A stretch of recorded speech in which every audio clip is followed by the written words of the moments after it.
President Biden's address to the nation earned high marks from students tonight on the campus of Florida Atlantic University. And these particular students are preparing to be experts on the topic of Middle East politics. Our reporter Ari Height sat in on the class tonight and has more on what the students had to say.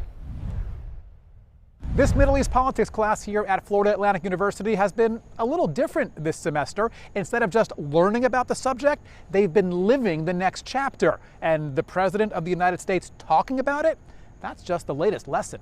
Good evening, my fellow Americans. In a way, President Joe Biden was a guest lecturer at this class at Florida Atlantic University Thursday night. The class is called Middle East Politics, and when the President of the United States addresses exactly that, the students and the professor stop and listen. The Middle East today is at the critical juncture, and whatever's going to happen, it might change a lot of dynamics.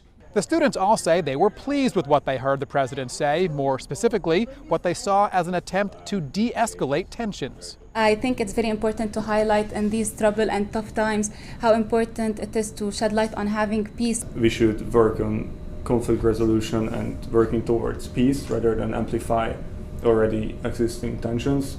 And not just tensions in Israel, the students appreciated how Biden spoke about tensions here at home, not just about anti-Semitism, but Islamophobia as well. As a Jew and as an American, I was very comforted to hear that, both for myself as well as for many Muslim friends of mine who are also fearing for their safety here in this country. The students all heard Biden stand strongly with Israel while also encouraging safety for Palestinians as well. How it is important to bring those innocent people there water and food and medication. And they approved of how the president wove Ukraine in with Israel, saying both deserve the support of the United States.